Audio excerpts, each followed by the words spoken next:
I'd like to bring up our next speaker, who you've seen as our MC over the past day. But what you don't know is that Dan is the CEO and founder of Dream Leadership Consulting.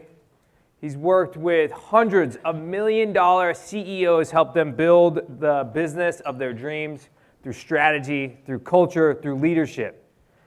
And really, he has become a very good friend of all of ours and part of our family, and has helped us be able to build and scale our company to help impact each and every one of you as we continue to grow. And Dan, we originally met him through Elite Entrepreneurs, who is an amazing group of people similar to this type of network that focuses on companies like ours, so that way we can make a bigger impact. And Dan's been an amazing part of that. So if we can give Dan a warm welcome, bring him on up. Hey, Dan.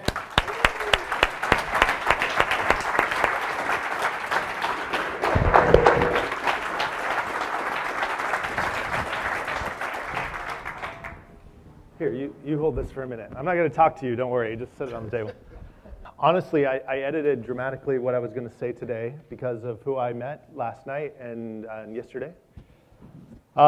Initially, I had more kind of a rah-rah, go get them, you guys are great, feel good about yourself kind of message.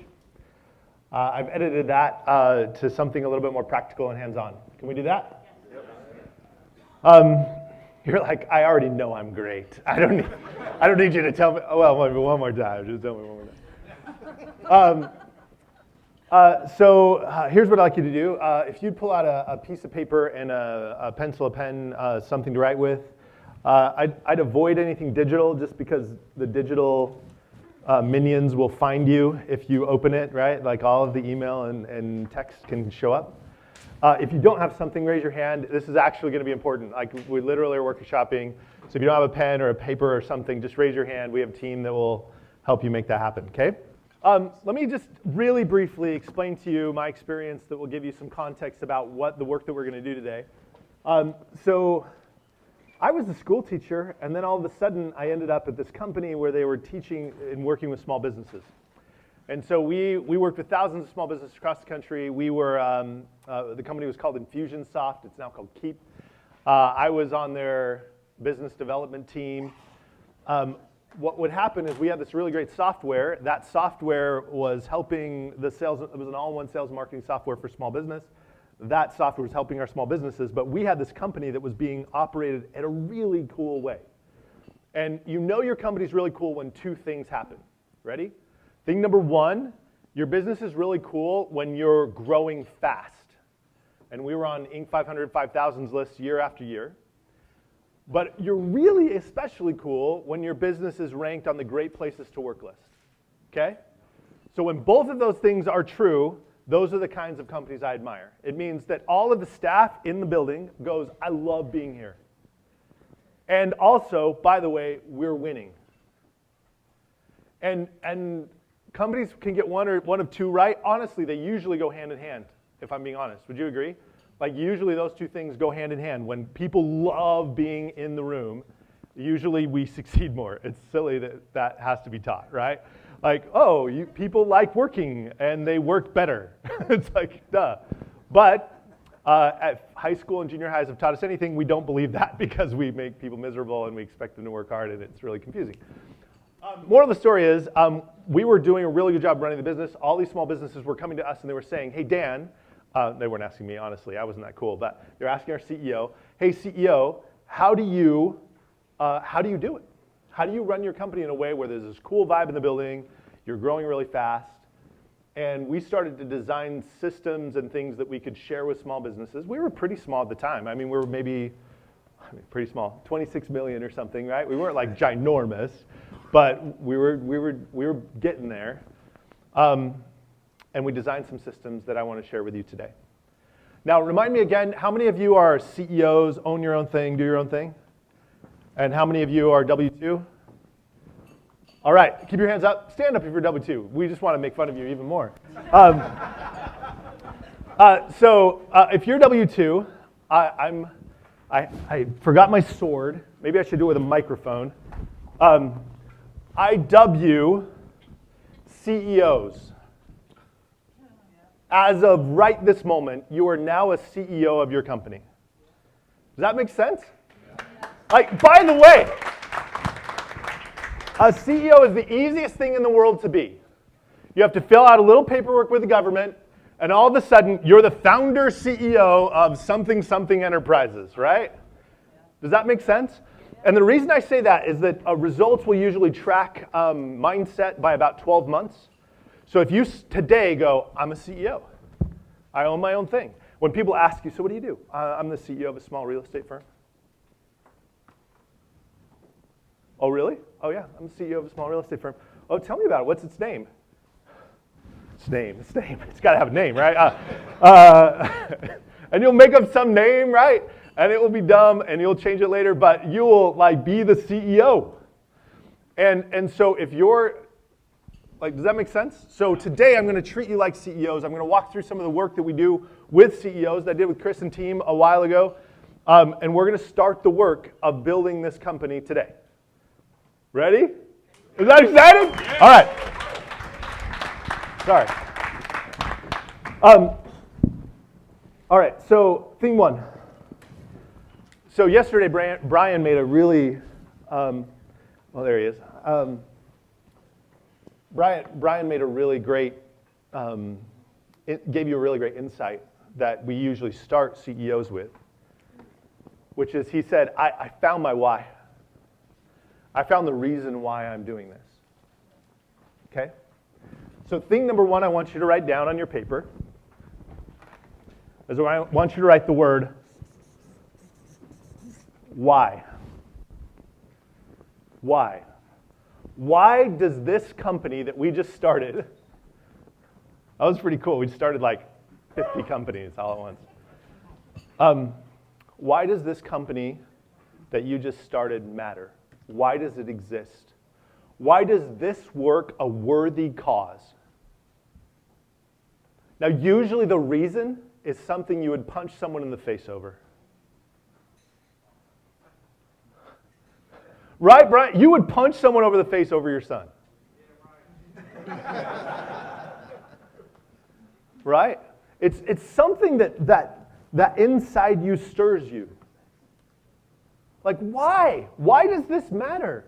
Honestly, it would be reason enough just to say, I want to live a life that when I die, I go, yeah, that was pretty cool. That was worth it.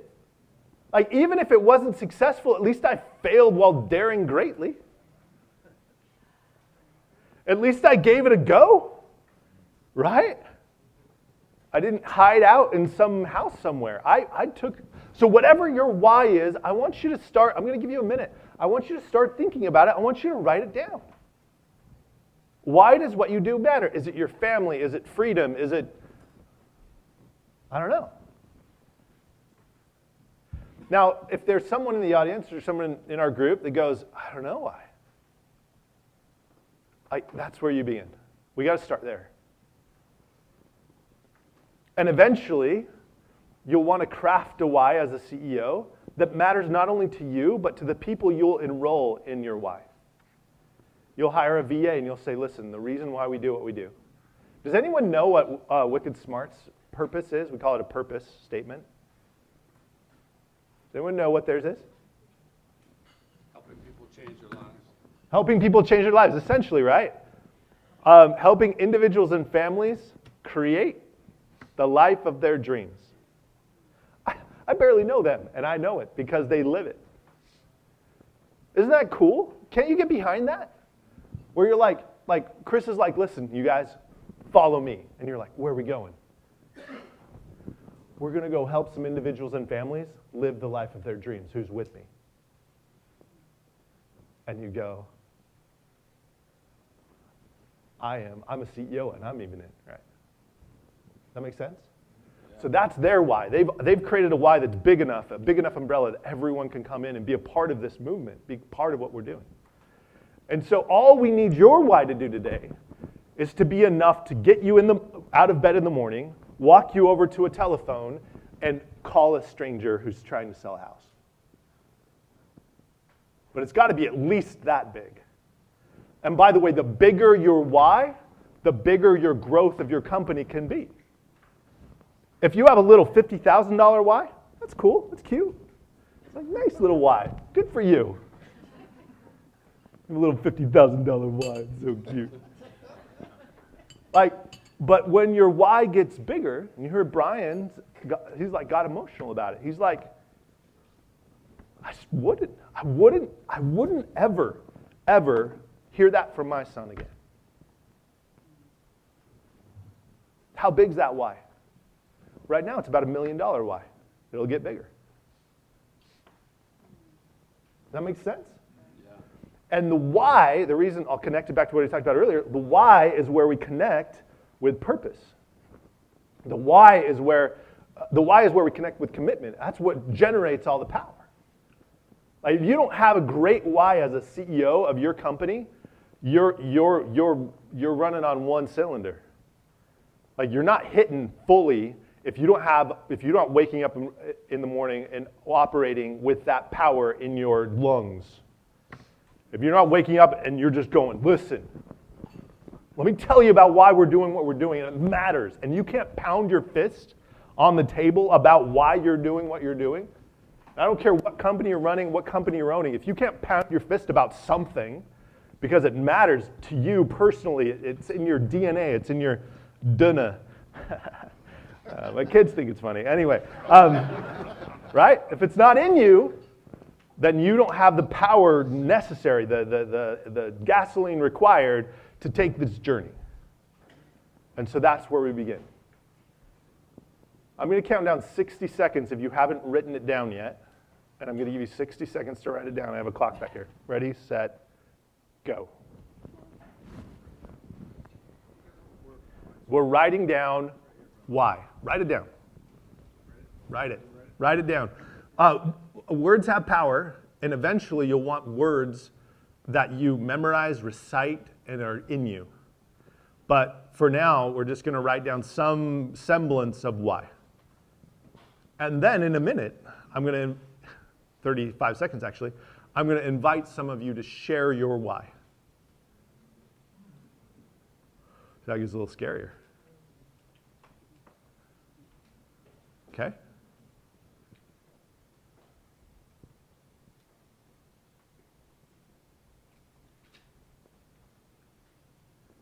Again, your why should be so big that you can't, you're like, nurture it, you care for it. It's like, of course I'm going to write it down. Of course I'm going to memorize it. Of course it's going to be, it is the linchpin of all of my power. So of course. And I don't know if that sounds froofy or frilly or esoteric or something to some of you, but that's what I'm inviting you into. And the leaders who lead most powerfully that I know have something like this in them, and they wander around with it, and it influences all their actions, all their behaviors. All right. Who has a why that they'd be willing to share? Woo! Excuse me. Woo! I'm going to sit over here.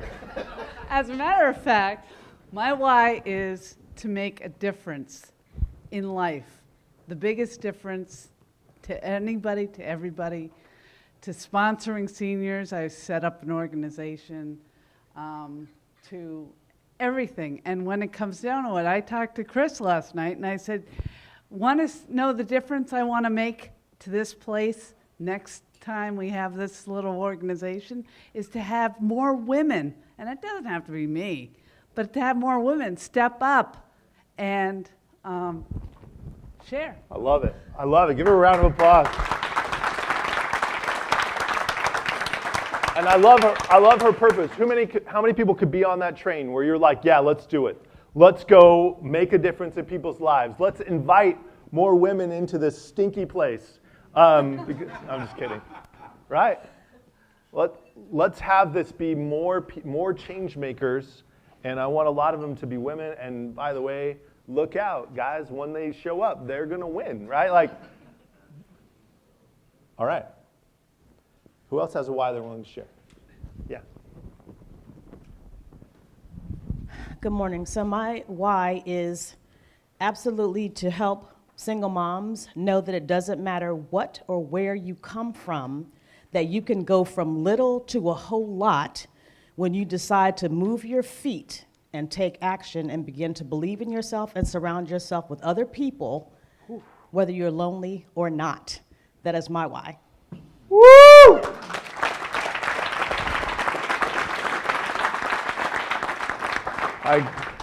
My hairs are standing up. That matters. If you don't do that, there's this hole in the world. I dare anyone to follow that, by the way. No, it was a real dare. This guy's like, I don't care, come on. All right. Give me a why. All right, why? All right. Where's Dayami? She called me out my shit last night and said that's deeper than that. Thank you. If you were with me running amok in Newport, you've heard this already, so I apologize. My why is simple. I come from 75 years of family-owned business. My grandfather created 3 generations of careers for my family. And in 2012 was the end of that run. My family got bought out by another company, and with ranging from 5 to 15 years left on my uncles' and mother's retirements, they became W-2 workers, and I could see the life sucked out of them. And still to this day, they work for these companies. And my job that I've created for myself is to create 3 generations of family business again and get that 1,000-foot stare out of all my family members' eyes. Woo! All right. Listen, they only give me a little bit of time, so we don't have time to hear everyone's whys. They deserve to be heard, by the way. Like, if I had the time, I would one by one want to hear from every one of you and just go, tell me the why. Because it's so satisfying. It brings so much life and power and energy into us when we hear them. Like the idea of saying, man, there are blank stares in the eyes. Like, I had a dad that was that way. Blank stares. And he went through life. Do you know what he always dreamed of doing? Real estate. And it's like, he could have been saved, right? And so those things matter. And I love the idea of those kinds of purposes, and it's just so cool. And so thing one we got to get clear on and is starting to really do the work of asking yourself, what do I actually care about? And some of us have blank stares long enough in a W-2 where you forget what it's like to really care about something. You forget what it's like to really care about something, and so this is where we're going to rekindle that. As a CEO, you need to. Thing two. The second thing I want to spend some time on is what I call a mission. So if the purpose, another name for this, right? Purpose. If the purpose is why, the mission is what. Meaning, what are we up to right now over the next 3-year period that's going to allow us to make the biggest dent into our why? Okay? We're starting to get a little bit more tactical. We're going to bring it down out of the clouds. We're going to start bringing it down to more tactical, practical principles. The mission is a 3-year strategic objective, essentially. So I want you to imagine for me, we're back here in 2025. What's kind of cool, Chris, is that I was here 3 years ago in 2019. Was the last time we had that wasn't the last live event, was it? So 3 years ago, 2019.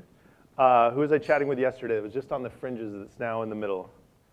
Anyway, it's a long story. So 3 years ago, it was Rusty, was saying, yeah, I was there 3 years ago. And he's like, I was sitting on the edge. And were you an associate yet? Yeah, I was starting. Just barely starting as an associate. And you met Rusty yesterday, and he told you about how he left his job and how he's now living a different life than he was 3 years ago. So again, imagine the date is 2025. 3 years from today. What will be different about your life? All right? So what change in my life do I want to make? And as a part of that, it's good to write down some mission goals. And mission goals would include things like, how many deals have I done? What's my revenue like?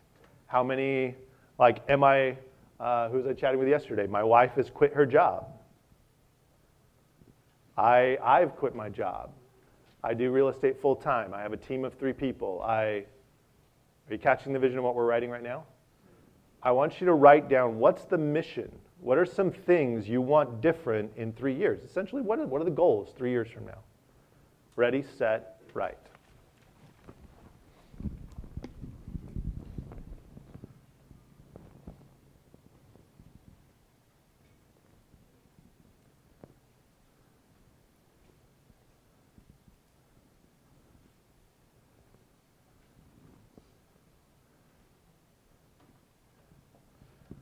And again, remember, the goals should be fueled by your why, and also should be in support of your why. That if my why is really this, these things would help me affect that cause, that purpose, that reason.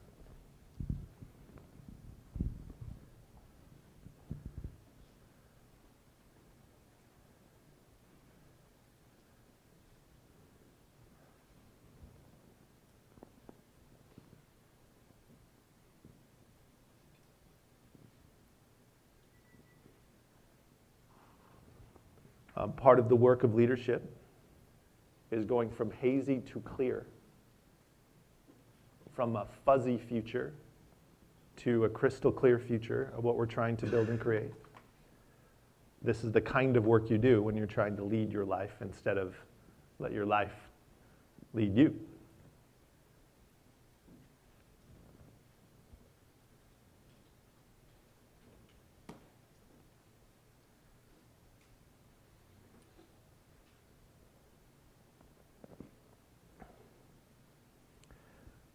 The mission is where we start to see numbers appear.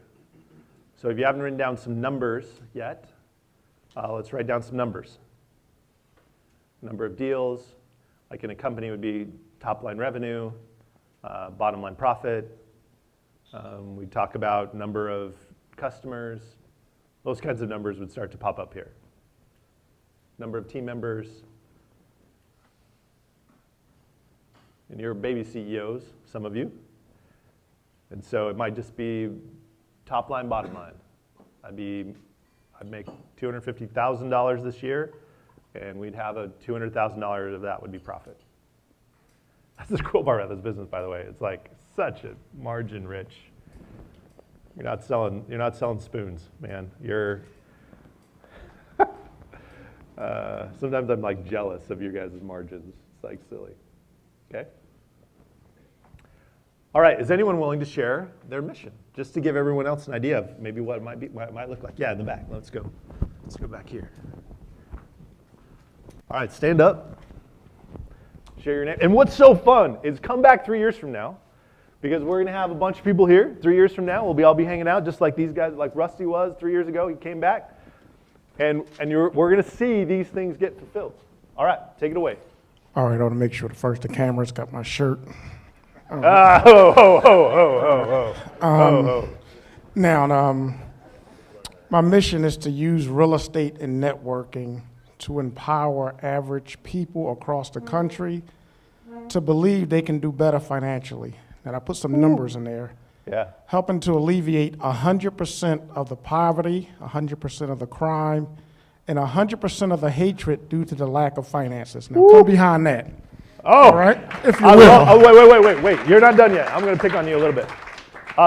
So 3 years from now, maybe you're better than Gandhi, but I don't know that you're going to have all of that completed in 3 years. Well, I had to throw some numbers in there just to get the... Yeah. So tell me, like 3 years from now, what would be the first step on that path? Have you thought that through yet? Real estate. We're going to use real estate real as a estate. vehicle. How many deals would you have done? How many transactions? How much property? If I can get over the $1 million mark, we can start making some things happen. Ooh, see, that's the mission. That's the mission. That's the mission. Yeah, the mission is that $1 million mark. All right, give him a round of applause. So, just to be clear, that first little section, it was more like on the why side. This is what we're about. This is what we're going to go do and create. Ooh, so good. And then the mission is like, all right, if we're really going to go do that, I got to start with my first million. I'm going to give myself 3 years to do it. How many of you, out of curiosity, how many of you had like 6 zeros as a part of your 3-year mission? Oh, please, you guys, like, maybe. No. Yes. Million. All right, try it again. How many of you had 1 million as a part of your 3 years? Yeah. Oh my goodness. Like, can you imagine the impact to communities, to single mothers? Could you imagine the impact we could have if this room was filled with millionaires instead of whatever? We don't even have a name for the less than that, right? The thousandaires here in the room. Can you imagine the kind of impact we could have? Like, let's go. This world needs that kind of impact. It needs, I'll tell a little story. I had a friend who's a keynote speaker. He spoke all over the country. He was at some rah-rah political rally, okay? I don't even know which side of the aisle it was, to be honest.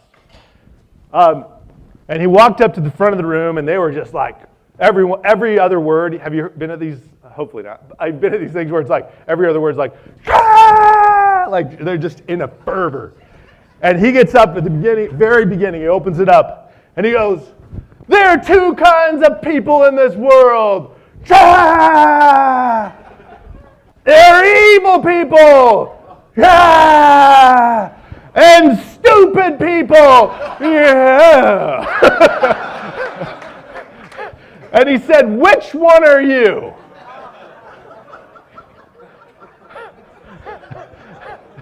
I mean, so ballsy, man. That guy, I'll tell you what, so ballsy.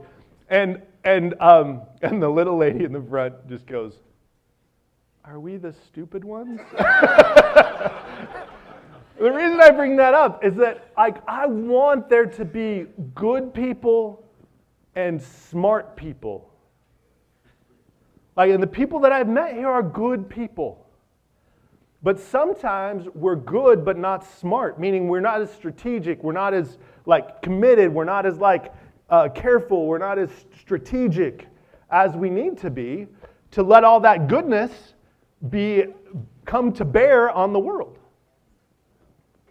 And so when I hear about the whys that have been shared, it's like we need not only you to be as good as you are, we need you to be smart.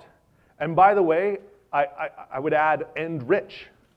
And not rich like, oh, look at me drive my fancy car. Rich as in, yeah, I can go do some things. I can get some things done in this world. Right? And so do I want you to be rich? Yes. If you're evil, no. I want you to be poor and boring. Okay? But if you're good, which I think most of you are, I want you to be able to bring to bear that goodness on the world. Like when I hear Steve say his thing, and Steve is the perfect ambassador for that purpose, I want him on stages. I want him touching the lives of thousands of people. And the last thing I want him worrying about is paying his mortgage. I want to eliminate that part for him and just say, go change the world, man. Go do it. All right? But step 1 is this mission. And if the mission is 1 million, let's go get 1 million. Now play this game with me for a minute. Look at the mission. And now, if we had more time, I usually do this over a period of a couple of days. We have about 45 minutes. But if we had more time, we'd start to work back from that mission. All right, so if I need $1 million in 3 years, 2025, where would I be, let's say, at the end of 18 months, halfway through? Well, it may or may not be $500,000. Usually these things kind of escalate, right? Like you heard Brian talk about, all right, got a couple. It took him how long, 9 months? 9 months to get to 1. And then from 1, I got to, how long until you got to? 9 months to leave my job. 9 months to leave the job. 71 days to the first one. 71 days to the first deal. And then how long between that and now where you're at? This is our $1 million guy right here, right? So how long until the million? 2 years, 9 months beyond that. So literally about 3 years. Woo! And how many of you are competitive and you're like,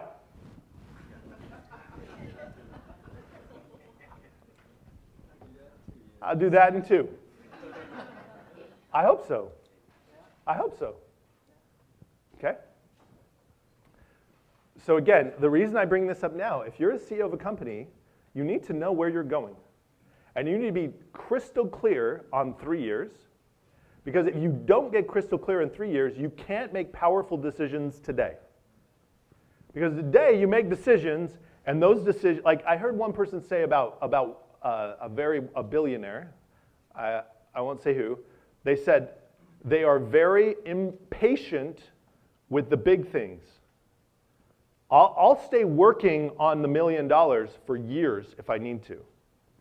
But they're very impatient about the things they can control today. Okay, you get that? It's like this little dichotomy. They're both very patient, but they're also very impatient. They're impatient, like if I can do something about it today, I do it.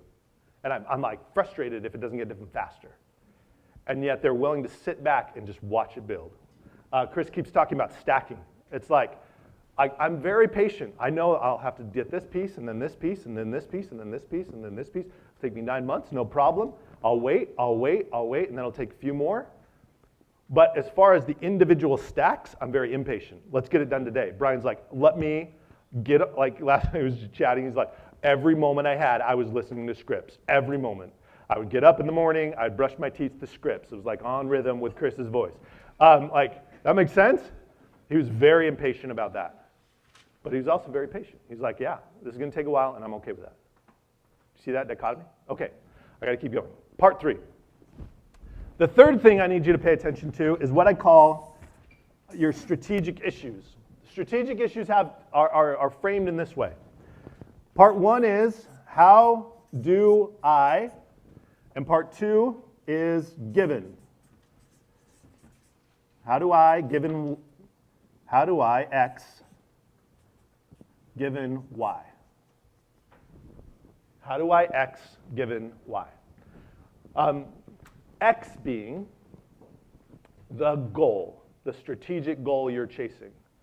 So maybe one strategic goal is, how do I do my first sandwich deal? Not like peanut butter and jelly, it's like the sandwich you guys talk about. How do I do my first taken? How do I get my first taken? Given some roadblock that's getting in the way, okay? So we've heard a lot about this throughout the conference. We've heard a lot about people overcoming strategic issues. So we heard Rusty say, how do I make all of my calls given that I work a W-2 as a PE teacher? His answer, have them run miles. Right?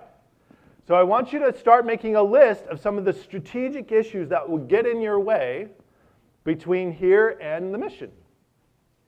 Like, what are the things, the problems you go, man, there's something, like, why am I not starting on this? It's usually some roadblock, some strategic issue. Why can't I make more calls? Why can't I get started? Why can't I? How do I get in this community given my current financial situation? That would be a great strategic issue. How do I start doing deals given my hot market? How do I, I want you to start making a list. Ready, set, make a list. How do I get onto this associate thing given my wife doesn't like Chris? Get Brian's pitch deck. Answer, get Brian's pitch deck. So whatever the strategic issue is, and this is, by the way, this is how CEOs operate. They don't, when they see a roadblock in place, they just think of it as like a strategic issue. It's like, yeah, of course there are going to be roadblocks. Of course there are going to be barriers. Of course there are going to be problems. Like, that's what you're signing up, that's what you're signing up for as a CEO. If you want an easy life where other people solve your problems, be an employee. It's sweet. Like you just show up and you're like, and even when you don't do your stuff, it's kind of like, well, we feel bad for you and we'll pay you tomorrow. But the CEO life is a life of constantly facing roadblocks and knocking them down. Facing roadblocks, knocking them down. And the good news is I forget who said it, no problem can withstand the assault of constant thinking. So every problem is solvable. So again, but we have to know what the problems are. We have to know what the questions are. And so we frame these as questions. How do I do this, given that? All right, I'm talking too much. Ready, set, right. So we're just listing issues? Yes. He asked, are we just listing strategic issues? Yes. We're listing a list of, on one side, strategic goals or objectives, and a list on the other side of roadblocks that might be getting in the way. So strategic issue on the left-hand side, and then roadblock, strategic goal on the left-hand side, and then roadblocks on the right-hand side.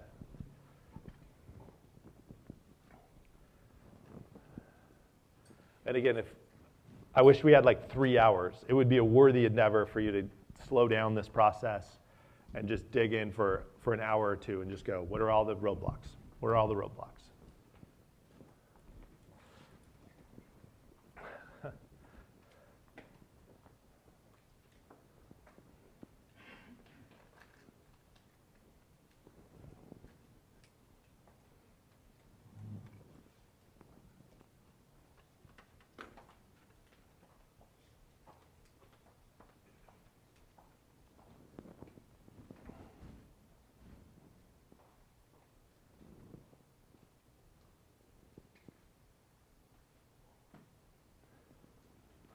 So again, while you're still writing, I'm just going to ask a few people to share some roadblocks just so you guys get your brains peppered with ideas. Who's got a couple of roadblocks you're willing to confess to the room? You can start by saying, hi, my name's Dan, and I have a strategic... No. Yeah, so what are some roadblocks? Yeah, my roadblock is I travel a lot. Okay. So how do I, what's the strategic goal? To make phone calls. All right, how do I make phone calls given I travel a lot? It's great. That's all we need is the question right now. Because the fun part about it is once we have the question, the answers actually tend to topple fairly easily. Like if you sat in this room and you said, man, how do I make phone calls given I travel a lot? Who would I talk to? Oh, good. All right, who else? Yeah. Oops, sorry.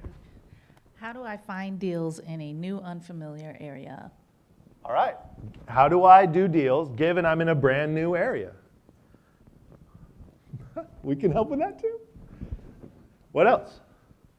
Yeah.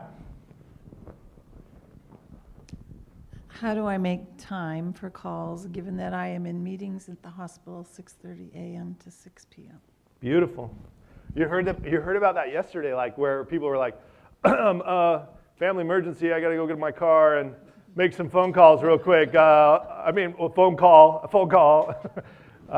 Yeah, like that's a genuine strategic issue. And we have to start attacking these strategic issues one at a time, okay? And so let's hear one more, and then we're gonna, yeah. So mine would be, with so many different things that I'm doing on a daily basis, is how do I change my mindset all of a sudden going from one thing with a W-2 job to answering a call or making a quick call with Wicked Smart, or my job. Yeah, beautiful. So these strategic issues, like if we were doing this in a real strategic planning meeting, what I'd do is we'd make a big long list of strategic issues. We would identify the ones that, if solved, would give us the most leverage towards our mission. So if I could just solve this one thing, it would give me opportunity to go solve other things. So that's what leverage means. Man, if I pull on this lever, I'm going to get the biggest lift. And so you go through and you'd identify one or two, and that's where we begin. So no matter what the issue is, it's like, I don't have any time. That's genuine, right? Like, that's a real thing. I'm 6 a.m., 6:30 p.m., and then, by the way, I also have other parts of my life, like eating, that have to get squeezed into all of that. That's a legit issue. And so you have to start attacking that issue first. It's like, my strategic issue is, how do I do this given that?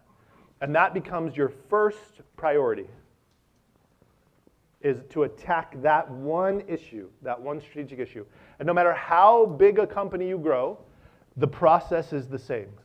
So when I get together with Chris and Zach and we're doing our strategic process, every year, every quarter, for the last 3 years that I've worked with them, we've gone through this process. In the very end, we say, what are the strategic issues? And then guess what we do? We make a plan to go fix those issues. That's what CEOs do. And every year, they go solve them. They're brilliant, by the way. Excellent, excellent leadership here at Wicked Smart. And so every year it gets better. And that's, by the way, how you get on Inc. 5000 lists. During COVID, when everyone else is quitting, you're going, all right, that's a strategic issue, let's go solve it. All right, that's a strategic issue, let's go solve it. We'll figure it out, let's go. One after the other, after the other. Part 4. I'll write it high so you can see it. So when I talk to CEOs, I say, hey, CEOs, you generally have three jobs. Job number 1 is to set the vision, which is what we're spending a little time on today. Very little sliver of time on today. Part 2 is to build the team. Part 2 is build the team. By the way, the third part, in case you're curious, is to deliver results, to get to the goals, okay? But part 2 is to build the team. How many of you have done, just out of curious, by high raise of hands, how many of you have done at least one kind of real estate deal in the last year? At least one. Raise them high. All right. Keep them up, keep them up, keep them up. Keep them up if you did that by yourself. All right. So a couple. And keep those up if you did more than 2. No, hands down. All right, so there's only a few people in the entire room, right, that have done more than one deal without significant help from others. Like, inevitably, in order for us to grow and develop and make things happen, it just doesn't happen alone. Can you imagine Mark Zuckerberg or Elon Musk is like, yeah, I'm pretty much running Tesla by myself. Yeah, it's cool. No, you mean you have employees though? No, it's just me. Just me. I answer the phones. Of course not. But that's not how business works. Business works through partnerships, through employees, through gathering people around us that allow us to work. The I do it alone mentality is not a business owner mentality. The I do it alone mentality is, it was my daughter the other day in school. She and my son, I have 5 kids, most of them on purpose. And my 2 oldest kids are in the same Spanish class at their high school. And they were like, hey, let's work on some homework together. And my daughter said, bless her soul, that's cheating. And I had to explain to her how life really works. That everywhere else in life, other than elementary school, when somebody else has the answers to the tests, you get them. You may have to pay for them, but you definitely don't figure it out on your own. Like that rule is so ingrained somewhere in us that we say, well, I got to figure it out on my own. I got to do it on my own. It's cheating if I get the answers from him. Somehow I'm less valued. I get a lower grade if somehow I turn to that person and he tells me all the answers and I just parrot it. I'm telling you, the CEOs I've met, and I've met some that are far less cool than you that are doing $1 million. Tell me, sometimes I'm like, you? Oh boy. That's rude, that's really rude. There are some that you just are surprised. They're not what you would picture as $1 million CEOs. And especially those people, by the way, the people that you're like, oh yeah, you have no business being $1 million CEO. The thing they master is they master team. They master asking for help. They master getting really good at going, I'm dumb, but I get really smart people around me. I do what they tell me. You could be a billionaire that way. Actually, probably billions, probably a little too high. But you could make a lot of money that way. Just getting really smart people around you saying, hey, I'll share with you if you teach me how to do this. Okay? So I want you to take a note and just like really quickly, just like write down a name or two as I'm wrapping up of who's going to be on my team. What does my team look like moving forward? And it could be this community, could be a spouse, could be a, but you've heard over and over again throughout this time where it's like, yeah, I just called Chris. Can you imagine if you could, you know how much it would cost to hire Chris as an employee? First of all, I know he's not available. In case any of you are wondering, Brian's like, no. He's not available. But do you know how much that would cost? Like, give me a ballpark for those in double two world. How much does it cost to hire a C-level Chris kind of person? Yeah, he's like a $200,000 to $300,000 guy at base, easy. $5 million. Not that good. No, I'm just kidding. I'm joking. But you know what I mean, right? And so like the way to hack the system is anyway. I'm out of time. The way you hack the system is you hire consultants to teach lower paid employees how to do the work. You hire people like Chris and you say, Chris, I'm only going to get a fraction of your time, but I can afford a fraction, so I'm going to take the fraction and then I'm going to teach others, myself being maybe one of them, how to do the work. The people who have more time than money, I use that person. People who have more money than time, they hire the employee, they hire the Chris, and they do it that way, okay? All right, my time's up. Let me just close with this. I don't know how many of you will chase down this thing that you've written down. It will primarily be connected to whether or not you're actually committed to your why or not. Some of you haven't learned that skill yet of being committed to something. By the way, if you haven't, that's one of your strategic issues. You'd write that down and say, how do I do this given the fact I don't know how to be committed to things? And go solve that. I would rejoice, and the world would be better if you pursued your purpose with full heart, with full commitment. The world is always better when good people are smart and resourced. There's a quote, I think it's Theodore Roosevelt, that I like to end on often. I'll end on it today. He said, it's not the critic that counts, not the man who points out where the strong man stumbles or points out where the doer of deeds could have done better. The credit belongs to the man who's actually in the arena, or woman, by the way, whose face is marred with dust and sweat and blood, who strives valiantly, who errs and comes up short again and again and again and again. I'm adding that part for emphasis. Who, at best, gets to know the triumph of high achievement. And who, at worst, if they fail, at least they fail while daring greatly, so that their place will never be with those people who know neither victory nor defeat.